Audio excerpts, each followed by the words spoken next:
Greetings. Now we're going to look at the role of warrior for the human spirit, the role of spiritual warriors. If you recall, the Shambhala prophecy brought to us from her Tibetan teacher by Joanna Macy.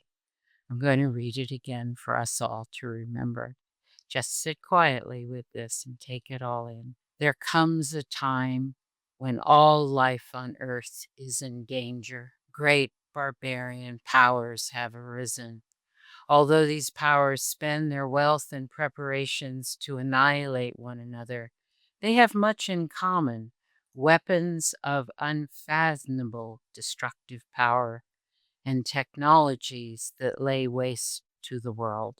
In this era, when the future of sentient life hangs by a thread, the frailest of threads, the Shambhala warriors go into training in the use of their only weapons, compassion and insight. So the term spiritual warrior is defined by the skills we train in: compassion and insight. This prophecy goes on to talk about those who are inside the halls of power, who know how the systems work and who dismantle them. Now, we have not succeeded in dismantling them. So now we're in a more dangerous, extreme position when our spiritual warriorship for the human spirit and the spirit of life are in great demand, and we really need to explore how we will train in these very skills. The prophecy also explains that if you have too much compassion, you get in trouble. I already explained that as idiot compassion, just taking on too many things. But the prophecy also warned us that if you just have the coolness of insight, of analysis, it distances you and it doesn't open your heart. The two together, compassion and insight, are what we need as a pair, as a doubling. And that's why we're working to see clearly so we can act wisely. This prophecy came forward from maybe the 11th century. I personally think with my teacher that it's older than that. But remember, it was from a time when the whole population of Shambhala awoke. Wouldn't that be lovely? This is our task for as many human beings to awaken at this time, awaken out of their fear and dread and withdrawal. But it starts with us. So the role of the Shambhala warrior, the role of the spiritual warrior, is historically timed. It only occurs, as was described in this prophecy, when things are really in danger. When things are in danger, like the castle, the land, the territory, that's when samurai warriors in the past trained and trained and trained in incredible capacities to serve the emperor. Now we are serving the human spirit and the spirit of life, but it requires the same dedication.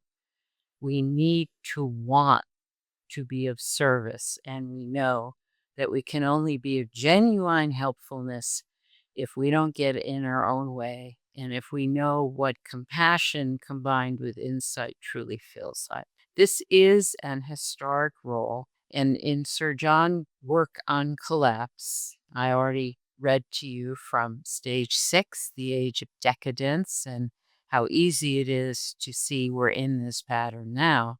But he also wrote about a special group of people, and I know he was writing about warriors, and this is how he described it.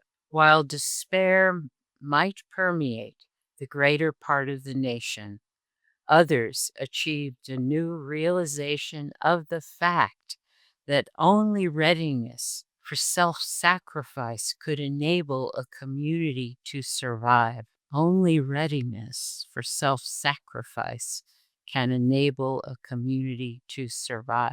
And then he went on, some of the greatest saints in history lived in times of national decadence, raising the banner of duty and service against the flood of depravity and despair. This is a wonderful definition of warriorship, raising the banner of duty and service against the flood of depravity and despair. That's where we are. That's why we're needed. And that's why we need to be brave enough and clear enough to take on this role against the depravity and despair of this time. Now, the Buddhist teacher Chogyam Trungpa, who brought the Shambhala teachings and meditation teachings to the West starting in the early 1970s, he was the one who taught us about what it means to be a Shambhala warrior.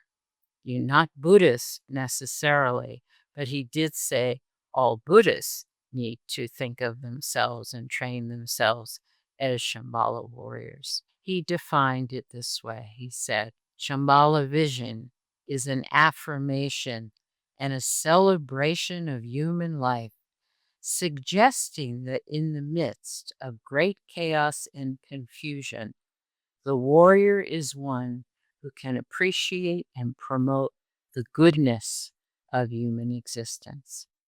The goodness of human existence. In the next module, I'll speak about how we create islands of sanity for ourselves so that we become the embodiments of the best qualities of being human, and we learn how to bring that out in others. So my own work on warriorship took form after I was seeing so many of the leaders I was supporting or knew from past experience, how much they were struggling, how difficult it had become to be a good leader in the way they had already learned how to be a good leader because the conditions were against them.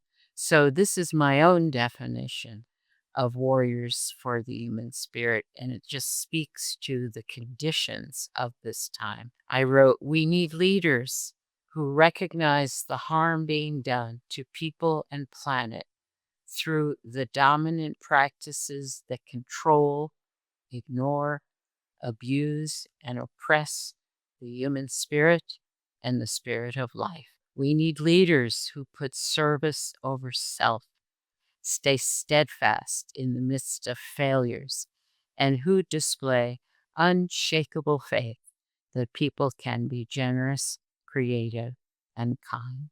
And this is the training that I have been doing now in, I think it's up to 38 countries. Certainly we meet on Zoom for that, Warriors for the Human Spirit training. So I've established the context here and many, many traditions. In fact, most traditions have a warrior class. It's a specific class. It's very honored, and it's because we need people to defend what is important to the culture, to the ruler, to the people. And in defending that, we need to refrain from aggression. We need to refrain from despair. And we need to cultivate patience, perseverance, loving kindness, a whole host of things that I'll go into in a moment. But basically, I just want to establish that this role is familiar. And as my Tibetan teacher said, it's just our turn.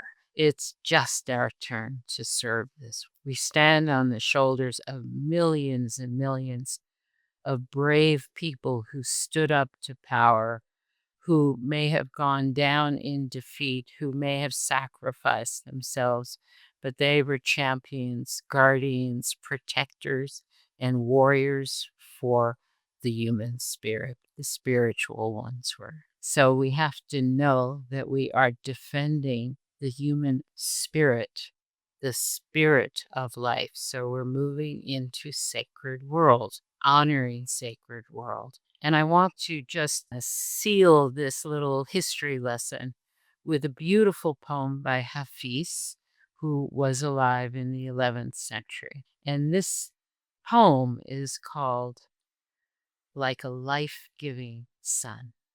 You could become a great horseman and help to free yourself and others. but only if you and prayer become sweet lovers. It is the naive person who does not think we are engaged in a fierce battle. For I see and hear brave foot soldiers all around me going mad and falling to the ground in excruciating pain. You could become a victorious horseman and carry your heart through this world like a life-giving sun, though only a few and the Great Spirit become sweet lovers. So we have the poets of old, the prophets of old, and now we have the experiences of millions and millions of people who took on this role. It is not for the feeble-hearted. It is not for the casually engaged. It is not for the selfish. It does lead to a path of service that was perfectly defined by Tagore in the middle 1900s.